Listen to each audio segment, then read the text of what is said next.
5 জুলাই 2024। 5 জুলাই ছিল শুক্রবার। এদিন মাঠ পর্যায়ে কোনো কর্মসূচি ছিল না শিক্ষার্থীদের। এদিন আন্দোলনকারীরা অনলাইন এবং অফলাইনে তাদের দাবির পক্ষে নানা প্রচারণা চালাতে থাকেন। দাবির পক্ষে জনমত তৈরির কাজ চলে এদিন। আজ জুলাই অফলাইন অনলাইন একসাথে জনসংযোগ। এই দিনটি ছিল 4 দফার দাবিতে জনসচেতনতার ডিজিটাল বিদ্রোহ। অনলাইনে সড়ক প্রচারণা, টুইটার, ফেসবুক, ইনস্টাগ্রামে একটাই বার্তা, কোটা চাই না, ন্যায় চাই। তবে বিভিন্ন ক্যাম্পাসে ভয়ভীতি ও হয়রানি চলছে। ঢাকা বিশ্ববিদ্যালয়ের অমর 21 হলের শিক্ষার্থী এবং আন্দোলনের সমন্বয়ক সার্জিস আলমকে হল ছাড়া করার চেষ্টা। জড়িত হলো হল শাখা ছাত্রলীগের নেতারা। সমন্বয়ক নাহিদ ইসলাম বলেন, সরকারের কোনো দপ্তর এখনো আমাদের সাথে যোগাযোগ করেনি, তাই আমরা থামছি না। কর্মসূচি চলবে দাবি আদায় না হওয়া পর্যন্ত।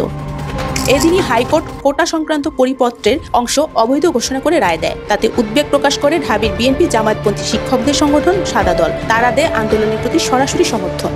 বাংলাদেশ জাসদ নৈতিক সমর্থন ঘোষণা। গণতন্ত্র মঞ্চ জাতীয় প্রেসক্লাবের সামনে সমাবেশে আন্দোলনের প্রতি সমর্থন। একই সমাবেশে ভারত সফরের সমঝোতা স্মারককে দেশের স্বার্থবিরোধী বলে প্রতিবাদ।